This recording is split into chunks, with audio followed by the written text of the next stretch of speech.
Hola a todos y bienvenidos a este podcast Leer para Viajar. Mi nombre es Jason Beltrán y continuamos con nuestra lectura del libro La Isla Misteriosa de Julio Verne. Capítulo 1, parte 7. Esta parte se titula No vuelve Nap y tiene que seguir a Top. Gedeon Slid, inmóvil con los brazos cruzados, estaba en la playa, mirando el mar, cuyo horizonte se confundía al este con una gran nube negra que subía rápidamente hasta el cenit. El viejo, el viento era fuerte y refrescaba a medida que declinaba el día. Todo el cielo tenía mal aspecto y los primeros síntomas de una borrasca se manifestaban. Helber entró en las chimeneas y Pencroff se dirigió al corresponsal. Este estaba muy absorto y no lo vio llegar. Vamos a tener una mala noche, señor Spilett, dijo el marino. Lluvia y vientos suficientes para alegrar a los petreles. El periodista, volviéndose, vio a Pencroff y sus primeras palabras fueron las siguientes. ¿A qué distancia de la costa cree usted que la barquilla recibió el golpe de mar que se ha llevado a nuestro compañero? El marino, que no esperaba esta pregunta, reflexionó un instante y contestó. A dos cables al máximo. Pero, ¿qué es un cable? Preguntó Spilett. Cerca de 124 brazas o 100 o 600 pies. Por tanto, dijo el periodista, Cyrus Smith habrá desaparecido a 1200 pies de la costa. Aproximadamente, contestó Prenscott. ¿Y su perro también? También. Lo que me admira, añadió el corresponsal, admitiendo que nuestro compañero haya aparecido, es que Top haya encontrado igualmente la muerte, y que ni el cuerpo del perro ni el de su amo hayan sido arrojados a la costa. ¿No es extraño? Con una mar tan fuerte, contestó el marino. Por otra parte, quizás las corrientes lo hayan llevado más lejos de la playa. ¿Cree usted que nuestro compañero ha aparecido en las olas? Preguntó una vez más el periodista. Es mi parecer. Pues el mío, dijo Gedeon Slid, salvo el respeto que debo a su experiencia, Pencroff, es que el doble hecho de la desaparición de Ciro y de Top, vivos o muertos, tiene algo inexplicable e inverosímil. Quisiera pensar como usted, señor Spilett, contestó Pencroff. Desgraciadamente, mi convicción es firme. Esto dijo el marino, volviendo hacia las chimeneas, un buen fuego crepitante en las lumbres.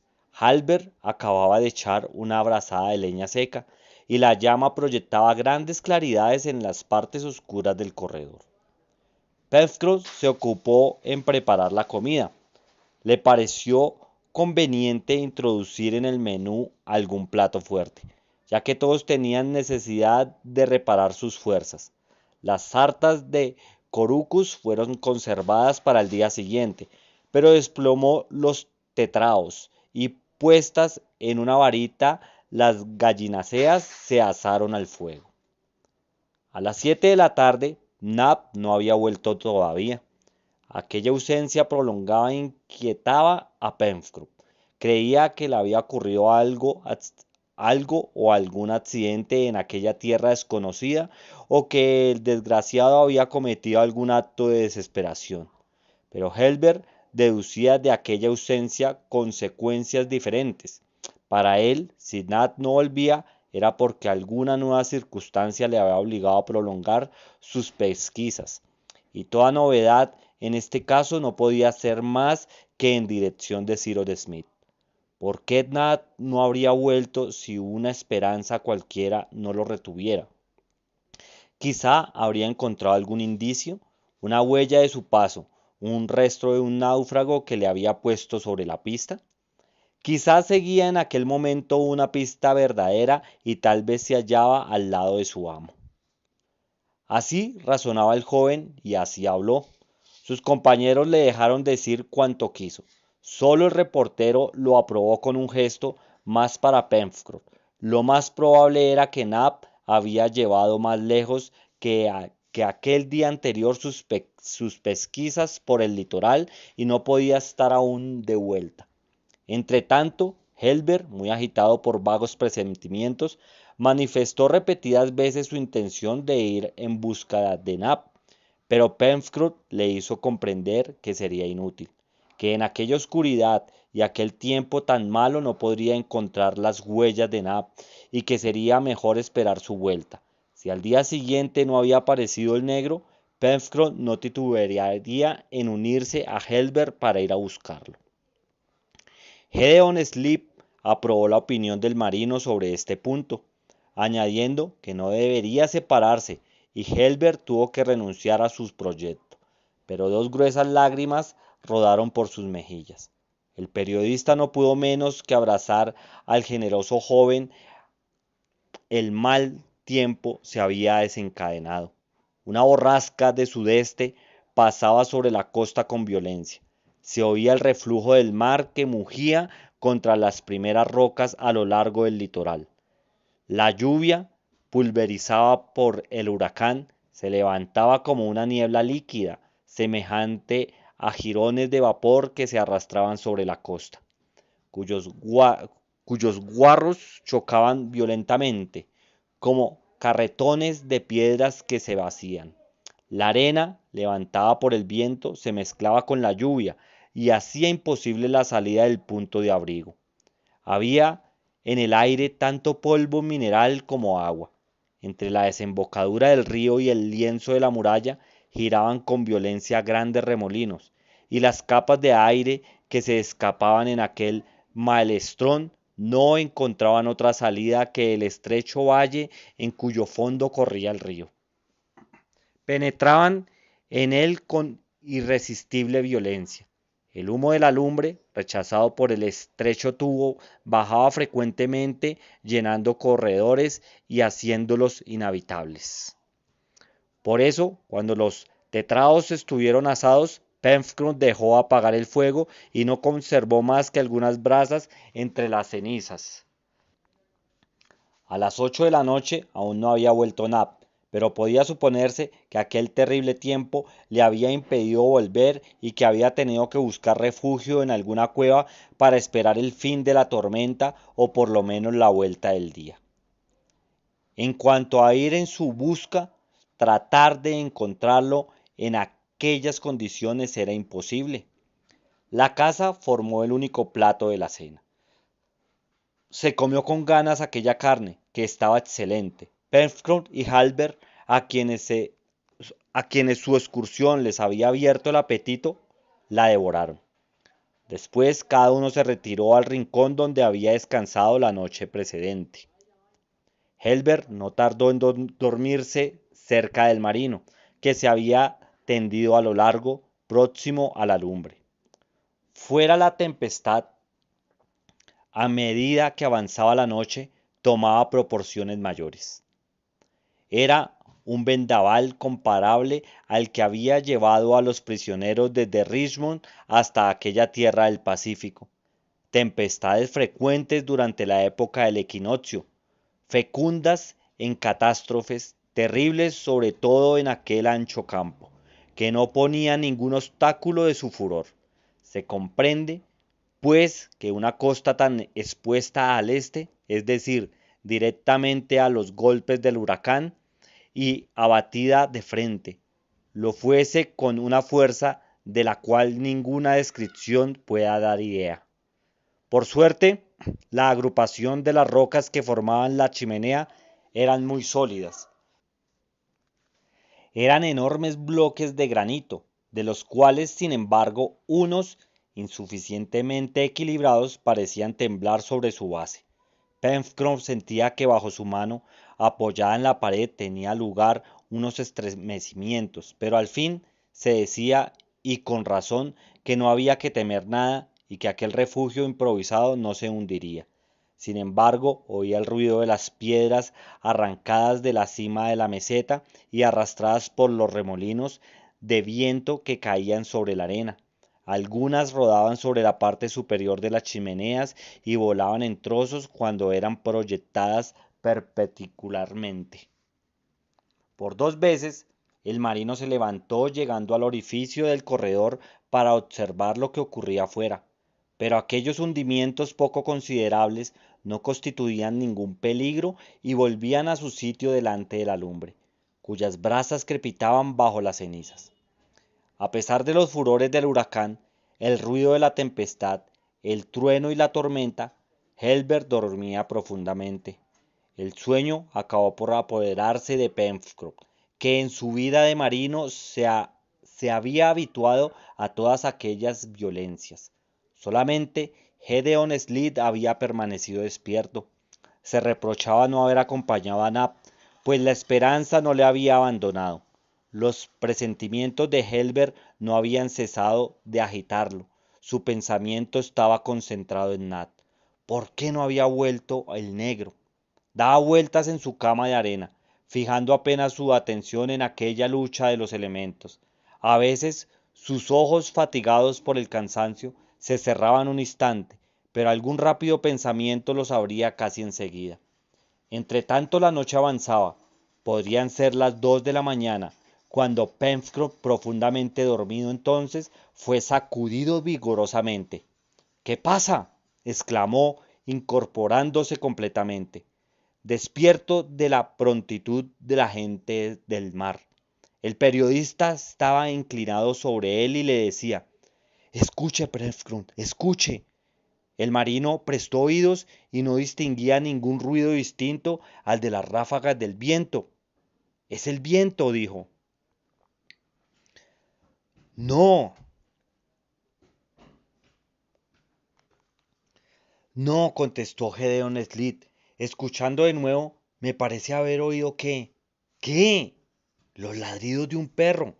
¿Un perro?, exclamó Pencroff, que se levantó de un salto. «Sí, ladridos». «No es imposible», contestó el marino. «Y por otra parte, ¿cómo? ¿Con los mugidos de la tempestad?». «Escuche», insistió el periodista.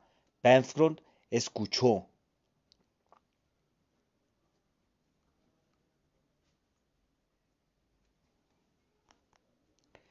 Pencroff escuchó más atentamente y creyó, en efecto, en un instante de calma, oír ladridos lejanos. «Y bien», dijo Spilett, oprimiendo la mano del marino. «Sí, sí», contestó Pencroff. «Stop, stop», exclamó Helbert, que se acababa de levantar, y los tres se lanzaron hacia el orificio de las chimeneas. Les costó trabajo salir.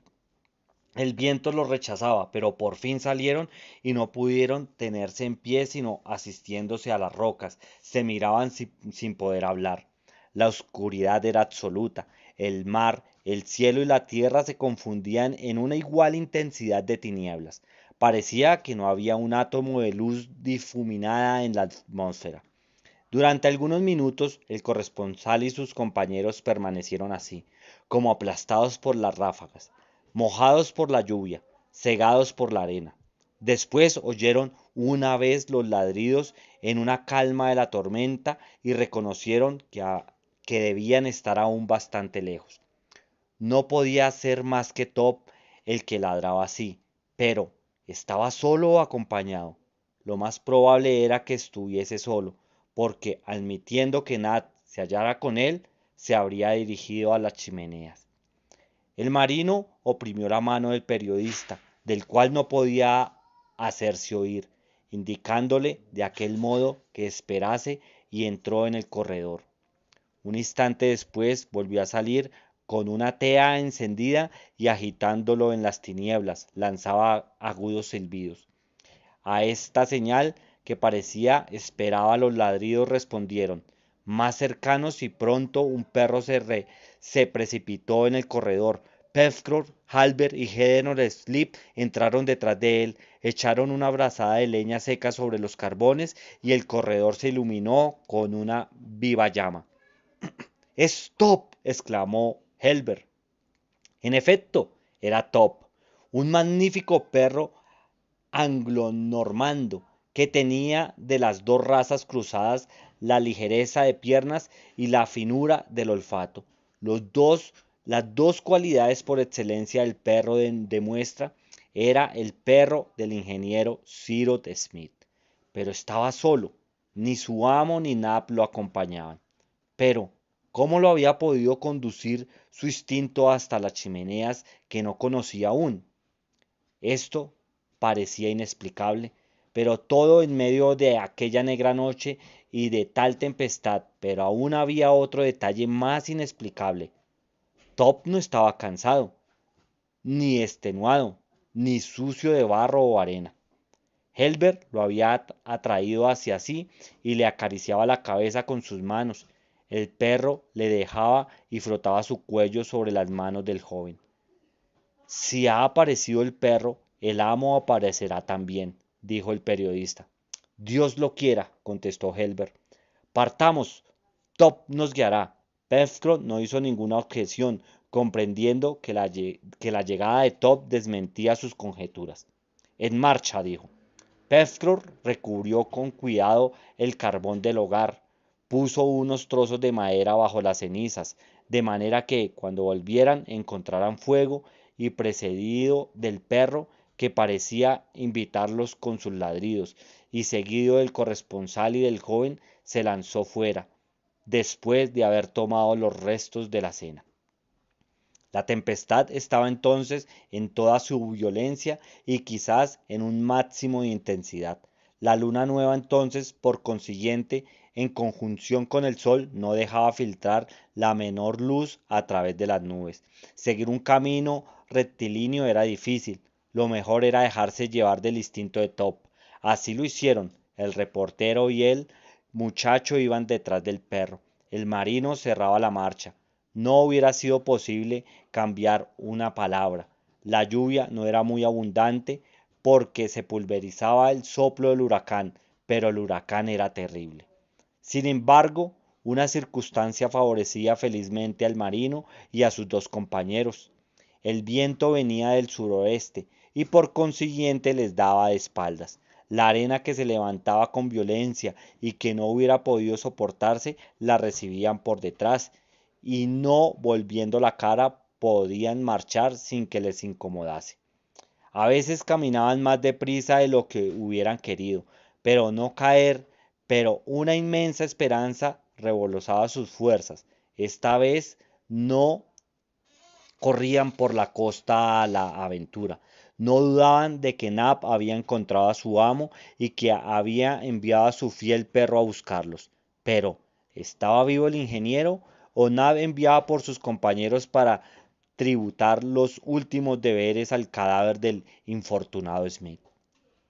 Después de haber pasado el muro y la tierra alta de que se había apartado prudentemente, Helbert, el periodista, y Pencroff se detuvieron para tomar aliento. El recodo de las rocas los abrigaba contra el viento, y respiraron más tranquilos después de aquella marcha de un cuarto de hora, que había sido más bien una carrera. En aquel momento podía oírse, responderse, y habiendo el joven pronunciado el nombre de Cyrus Smith, Top renovó sus ladridos, como si hubiera querido decir que su amo estaba a salvo. ¿Salvado? ¿Verdad? Repetía Helbert. ¿Salvado, Top? Y el perro ladraba para contestar. Emprendieron de nuevo la marcha. Eran cerca de las 2:30 de la madrugada. La marea empezaba a subir e, impulsada por el viento, amenazaba ser muy fuerte. Las grandes olas chocaban contra los escollos y los acometían con tal violencia que probablemente debían pasar por encima del islote, absolutamente invisible entonces. Aquel largo dique no cubría la costa, que estaba directamente expuesta a los embates del mar. Cuando el marino y sus compañeros se separaron del muro, el viento los azotó de nuevo con extremado furor. Encorvados, dando la espalda a las ráfagas, marchaban deprisa siguiendo a Top, que no vacilaba en la dirección que debía tomar.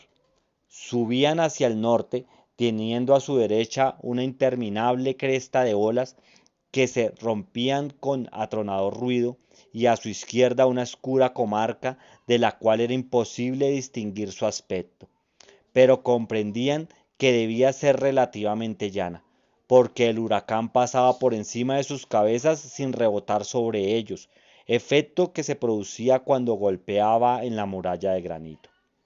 A las 4 de la mañana podía calcularse que había recorrido una distancia de 5 millas. Las nubes se habían elevado ligeramente y no lamían ya el suelo. Las ráfagas menos húmedas se propagaban en corrientes de aire muy vivas, más secas y más frías. Insuficientemente protegidos por sus vestidos, Pencroff, Halbert y Gédéon Spilett debían sufrir cruelmente, pero ni una queja se escapó de sus labios. Estaban decididos a seguir a Top hasta donde quisiera conducirles el inteligente animal. Hacia las 5 comenzó a despuntar el día. Al principio, en el cenit, donde los vapores eran menos espesos, algunos matices grises revetearon el extremo de las nubes, y pronto, bajo una banda opaca, una claridad luminosa dibujó netamente el horizonte del mar. La cresta de las olas se tiñó ligeramente de resplandor leonados y la espuma se hizo más blanca. Al mismo tiempo, en la izquierda las partes quebradas del litoral comenzaron a tomar un color confuso gris sobre fondo negro. A las 6 de la mañana era ya de día. Las nubes corrían con extremada rapidez en una zona relativamente alta. El marino y los compañeros estaban entonces a 6 millas de las chimeneas, siguiendo una playa muy llana, bordeada a lo largo por una fila de rocas, de las cuales emergían solamente las cimas, porque era la hora de planear. A la izquierda, la comarca, que se veía cubierta de dunas erizadas de cardos, ofrecía el aspecto salvaje de una vasta región arenosa. El litoral estaba poco marcado y no ofrecía otra barrera al océano que una cadena bastante irregular de montículos.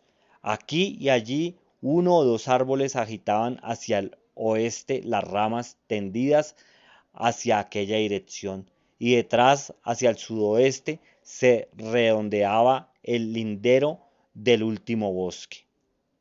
En aquel momento, Top dio signos inequívocos de agitación. Corría hacia adelante, volvía hasta el marino y parecía incitarlo a ir más deprisa. El perro había abandonado entonces la playa, impulsado por su admirable instinto, y sin mostrar ninguna vacilación les metió entre las dunas. Le siguieron. El país parecía estar absolutamente desierto, sin que ningún ser vivo los animase. La linde de las dunas, bastante ancha, estaba compuesta de montículos y colinas caprichosamente distribuidas. Era como una pequeña Suiza de arena, y solo un instinto prodigioso podía encontrar camino en aquel laberinto. 5 minutos después de haber abandonado la playa, el periodista y sus compañeros llegaron a una especie de excavación abierta en el recodo formado por una alta duna. Allí Top se detuvo, dando un ladrido sonoro. Spilett, Halbert y Pencroff penetraron en aquella gruta. Nab estaba arrodillado, cerca de un cuerpo tendido sobre un lecho de hierbas. Era el cuerpo del ingeniero Cyrus Smith. Bueno, hasta aquí llegó esta parte del capítulo 1. Gracias por escucharme y espero que me puedan seguir en YouTube y también aquí en Spotify. Gracias y más adelante continuaremos con nuestra lectura.